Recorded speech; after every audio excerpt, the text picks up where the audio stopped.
जय हिंद। स्वागत है आपके अपने YouTube channel the Canny News. आज हम बात करेंगे लार्जेस्ट स्कीम के तहत जितने भी ऑल पेंडिंग कैंडिडेट है या फिर वैसे कैंडिडेट जिनका मेडिकल फिट हो चुका है लेकिन अभी तक उनको अपॉइंटमेंट नहीं मिली है और वो काफी परेशान है, निराश है। हालांकि वो संघर्ष अपना जारी रखे हुए हैं, अपनी लड़ाई लड़ रहे हैं और कोशिश कर रहे हैं कि उनको जॉब कैसे भी जल्द से जल्द मिल जाए। उनके इन्हीं सब प्रयासों को देखते हुए हम भी अपने स्तर से काफी प्रयास करते हैं कि उनको कैसे भी जॉब सुनिश्चित हो।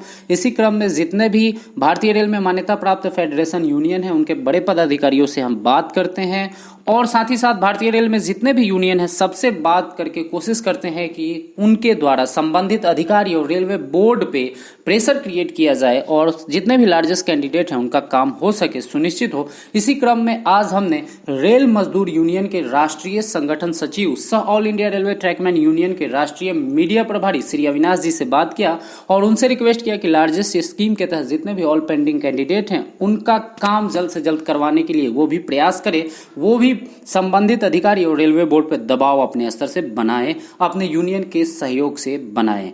तो देखिए पूरा रिपोर्ट। उसके पहले मैं ये रिक्वेस्ट करता हूं, अगर अभी तक आपने मेरे यूट्यूब चैनल को सब्सक्राइब नहीं किया तो सब्सक्राइब कर ले, साथ ही साथ नोटिफिकेशन बेल को ऑन कर दे। मेरा वीडियो पसंद आता है तो लाइक कीजिए, अपने दोस्तों के बीच शेयर अवश्य कीजिए। तो देखिए पूरा रिपोर्ट।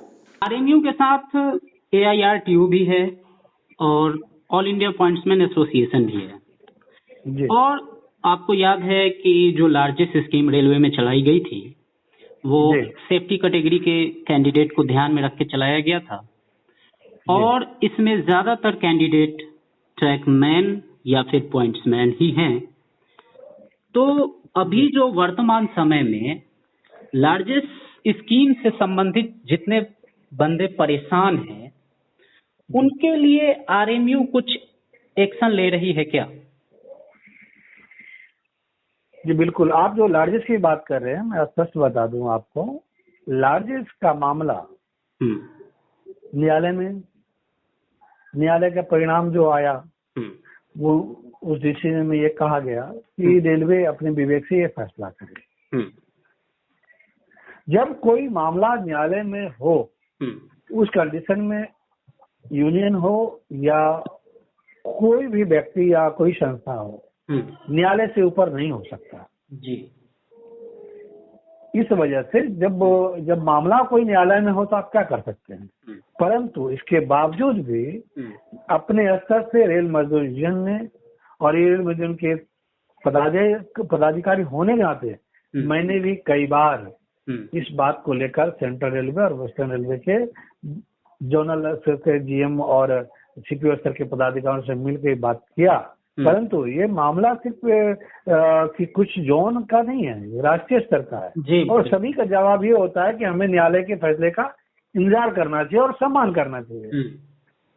तो इस विषय पे आपको मैं ही कह सकता हूँ कि हमारी कोशिश है पर न्यायालय से ऊपर हम नहीं है। ठीक है, एक बात हमें बताइए इसी मुद्दे पे, जो दूसरा हमारा सवाल है कि जो कोर्ट का जजमेंट आया है कि 27/10/2017 के पहले जितने भी बंदे का मेडिकल हो गया है जी उनको जो है सो कि जॉब दिया जाए जी। लेकिन हमें ये देखने को मिल रहा है जो मेडिकल फिट बंदे हैं उनको भी जॉब नहीं मिल रहा है। ये तो यूनियन के हाथ में है, अधिकार क्षेत्र में है, इस पे क्यों नहीं वो कुछ काम करती है?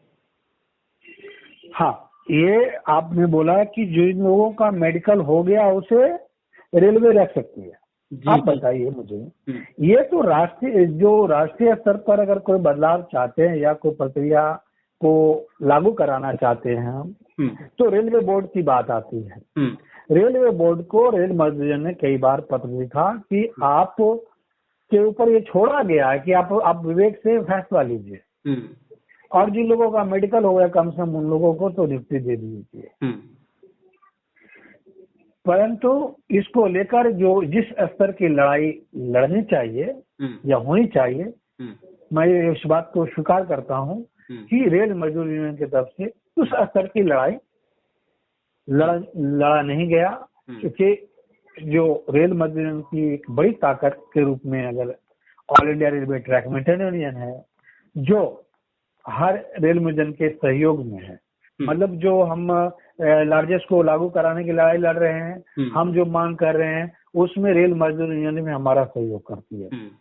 हमारे हर मीटिंग में जो हम प्रदर्शन हमने वेस्टर्न रेलवे में कई बार किया, तो उसमें हमें रेल मजदूरों का सहयोग मिला। वेस्टर्न रेलवे में आप हैं तो ऑल इंडिया की बात थोड़ा सा भूल के आप वेस्टर्न रेलवे के बारे में मैं बताऊं आपको। WR से कितने बंदे का हमारे पास फोन आता है कि हम जो है सो कि हमारा मेडिकल हो चुका है, हम मेडिकल फिट हैं, हमारे पापा ऑन ड्यूटी हैं, जो कोई कहते हैं जून में रिटायर होने वाले हैं, कोई जुलाई में, चूंकि हर महीने रेलवे रिटायरमेंट करती है।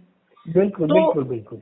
आप लोग एटलीस्ट जो मेडिकल फिट बंदे हैं, अकॉर्डिंग टू कोर्ट जजमेंट, वो हक बनता है उनका ड्यूटी का, आराम से, आसानी से कम उनको आप लोग क्यों नहीं सबसे पहले ड्यूटी दिलवाते हैं? नहीं, बिल्कुल, बिल्कुल, बिल्कुल। हम इस पे हम लोग, हमारी संस्था, चाहे वो AR2 हो या RMU हो, क्योंकि हम RMU के भरोसे हम अपनी लड़ाई नहीं छोड़ सकते, क्योंकि अगर गैंगमैन से रिलेटेड लड़ाई है तो ये हम समझते हैं, क्योंकि हम दोनों जगह हैं, हम प्राथमिकता इस बात को देंगे कि हमारा all India railway track maintain union जो पूरी तरह से राष्ट्रीय स्तर पे लड़ाई लड़ेगी, मतलब लड़ाई जो अभी जो कागजी स्तर पे है वो हमारी लड़ाई चल रही है।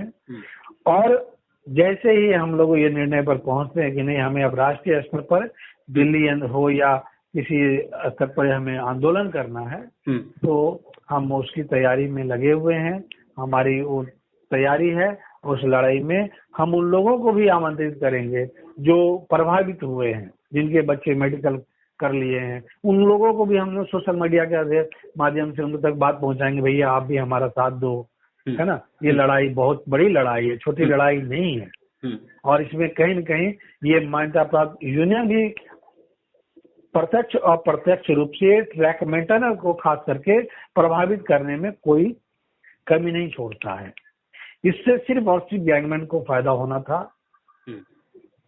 और उसमें वो सहयोग करने के बजाय मौन रूप से विरोध कर रहे हैं और सरकार का समर्थन कर रहे हैं। अच्छा, ठीक।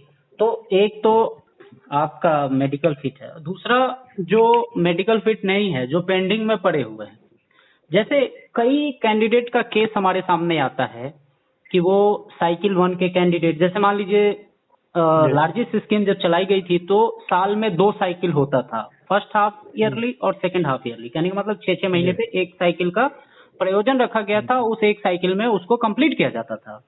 तो कई जगह विसंगति ये हुई कि सेकंड साइकिल का मेडिकल फिट हो गया, लेकिन फर्स्ट साइकिल का मेडिकल पेंडिंग रह गया। तो उन कैंडिडेट का कहना है कि इसमें हमारी क्या गलती है, ये तो प्रशासन की गलती है। बिल्कुल, तो बिल्कुल, हमारा काम क्यों नहीं होना चाहिए? मेरा यही कहना है कि मैंने आपको क्या बोला, ये जो लड़ाई है उस स्तर का नहीं है जो हम लोग समझ रहे हैं। ये लड़ाई पूरे राष्ट्रीय स्तर की है, और सिर्फ इसमें जो अग्रणी भूमिका होगा, अग्रणी भूमिका अगर किसी का होगा तो all India railway track maintain नहीं उनका होगा। इसमें हमारा रेल मजदूर यूनियन हमें सहयोग करती है, अत्युत्तम है। नहीं करे वो समझे, क्योंकि हमने उसका समर्थन किया, तो निश्चित तौर पे रेल मजदूर यूनियन हमें समर्थन करती है और करेगी। परंतु हमें इसमें ट्रैक मेंटेन के साथ साथ उन लोगों को भी शामिल करना होगा जो रिटायर हो गए हैं और बच्चे को नौकरी देने वाले थे। आपको मैं बताऊं कि जो लोग 1800 पैकेट में थे वो 1800 पैकेट में रिटायर कर गए। जी बिल्कुल, बच्चे को नौकरी लगा, नेक्स्ट हमारा नौकरी भी नहीं लगा। जी बिल्कुल, नेक्स्ट हमारा जो क्वेश्चन है यही है, कितने कैंडिडेट का जो सवाल ये है कि हमारे पापा जॉब के चक्कर में, हमें जॉब हो जाए इस चक्कर में वो ग्रेड पे प्रमोशन नहीं लिए, 1800-1900 पे रिटायर हो गए, वो 2400, 2800, 4200 नहीं लिए, जिसके वजह से सर्विस पीरियड में भी उनको 10-20 हजार का लॉस और आजीवन पेंशन में भी उनको लॉस है। तो रेलवे किस आधार पे कहती है कि वो सारी फैसिलिटी ले चुके हैं इसलिए उनको अब लार्जेस्ट के तहत जॉब नहीं दिया जाएगा? बिल्कुल, ये जो सवाल है जिसमें सिर्फ और सिर्फ कर्मचारी का नुकसान है, ये जो जटिल समस्या है इसको राष्ट्रीय स्तर पे लड़ने की आवश्यकता है, जिसमें आप लोगों को आगे आना पड़ेगा। जी बिल्कुल, मैं ये कह रहा हूँ कि जो हम LDC को एक करने की बात कर रहे हैं जी, जिस स्तर की वो लड़ाई है, कहीं न कहीं अगर प्राथमिकता देखा जाए तो दूसरे नंबर पे हमारा ये लड़ाई आती है कि हमें लार्जेस्ट के लिए लड़ना है। क्योंकि लार्जेस्ट सिर्फ अकेला एक वर्ड नहीं है, लार्जेस्ट के साथ साथ क्या हो रहा है, जो कर्मचारी 2800 पैकेट तक जाके रिटायर होते, उनका बेसिक कुछ और होता, बेहतर होता। वो व्यक्ति 1800 पैकेट पर रुका रहा इस उम्मीद से कि उसके बच्चे को नौकरी लगेगा। न उसे इससे फायदा मिला, न बच्चे को नौकरी मिला। तो मेरा ये कहना है कि हम लोग जो आगे आने वाले समय में जल्द ही एक तारीख की घोषणा all India railway track maintenance union करेगी, जिसमें और यूनियन जो हमारे अलायंस यूनियन है और कुछ अलायंस एसोसिएशन है, उनसे समर्थन के साथ दिल्ली के अंदर बहुत बड़ा जन आंदोलन करने की तैयारी कर रही है, जिसमें हमारा जो मांग है दूसरे स्तर, जो प्राथमिकता का स्तर पर AR2 के स्तर पे बात कर रहा हूँ मैं, RM के स्तर पे बात नहीं कर रहा हूँ मैं। AR2 के स्तर पे पहली लड़ाई हमारा सारे ग्रुप डी के लिए LDC आप समान करें, समान मौके दें, अधिकार दें प्रमोशन के। दूसरा, हमारे जो लार्जेस्ट में फंसे हुए लोग हैं उनके जो सम्मान मिलना चाहिए, उनके बच्चे को नौकरी मिलना चाहिए, उनका जो पे ग्रेड होना चाहिए। तो इस कंडीशन में हम लोग उसको लेकर आगे जाएंगे। जी ठीक। ये अपने YouTube चैनल के माध्यम से मैं आपसे ये वादा करता हूँ कि आप जब इस लड़ाई को लड़िएगा तो आपके साथ हजारों हजार की संख्या में लार्जेस्ट कैंडिडेट आपका सहयोग अवश्य करेगा। जी बिल्कुल उम्मीद है, बिल्कुल उम्मीद है हमें लोग